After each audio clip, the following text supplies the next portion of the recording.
Assalamualaikum warahmatullahi wabarakatuh. Di sini saya akan menjelaskan tentang perkembangan kognitif.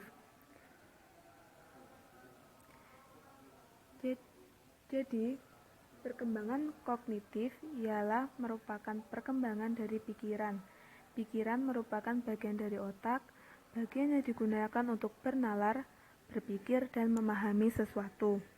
Jadi, setiap hari pikiran anak berkembang ketika mereka belajar tentang sesuatu yang ada di sekitarnya, seperti belajar, berkomunikasi, dan membaca.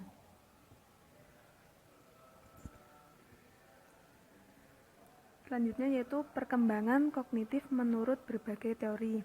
Yang pertama, teori perkembangan kognitif Vygotsky, dan yang kedua teori perkembangan kognitif Lewin, dan yang ketiga yaitu teori perkembangan kognitif Gestalt.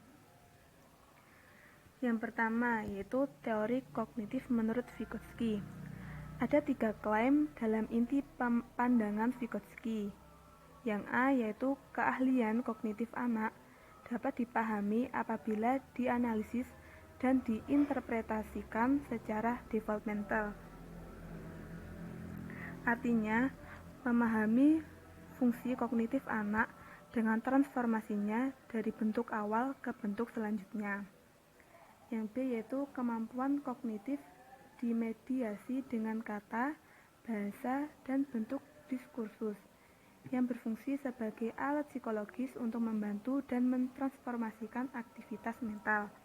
Artinya, bahwa untuk memahami fungsi kognitif, kita harus memeriksa alat yang memerantai dan membentuknya. Membuat Vygotsky berpendapat bahwa bahasa adalah alat yang paling penting. Dan yang C yaitu kemampuan kognitif berasal dari relasi sosial dan dipengaruhi oleh latar belakang sosial kultural. Artinya, perkembangan anak tidak bisa dilepaskan dari kegiatan sosial dan kultural. Dan yang kedua yaitu teori kognitif menurut Lewin. Masing-masing individu berada dalam medan kekuatan yang bersifat psikologis, yaitu misalnya orang-orang yang dijumpainya, objek material yang ia hadapi, serta fungsi kejiwaan yang ia miliki. Jadi, belajar berlangsung sebagai akibat dari perubahan dalam struktur kognitif. Menurut Lewin, perubahan struktur kognitif itu adalah hasil dari 2 macam kekuatan. Yang A yaitu struktur medan kognisi, dan yang B yaitu kebutuhan motivasi internal individu. Dan yang ketiga yaitu teori kognitif menurut Gestalt.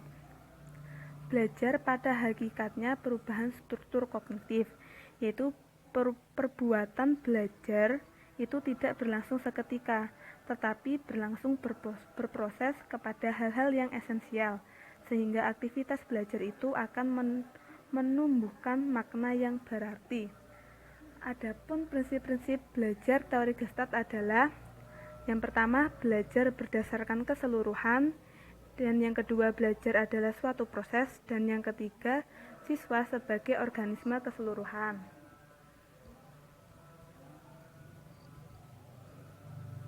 Jadi, dapat disimpulkan dari berbagai teori tadi, yang pertama yaitu teori Vygotsky berkesimpulan bahwa kemampuan kognitif berasal dari hubungan sosial dan kultural. Jadi, perkembangan anak tidak bisa dilepaskan dari kedua hal tersebut. Dan yang kedua yaitu teori Lewin yang berkesimpulan bahwa masing-masing individu berada dalam medan kekuatan yang bersifat psikologis. Medan di mana individu bereaksi disebut life stage. Belajar berlangsung sebagai akibat dari perubahan dalam struktur kognitif. Dan yang ketiga yaitu teori Gestalt berkesimpulan bahwa belajar pemahaman merupakan bentuk utama aliran ini, di mana kondisi pemahaman tergantung pada kemampuan dasar seseorang, pengalaman masa lampau yang relevan, dan yang ketiga yaitu pengaturan situasi yang dihadapi.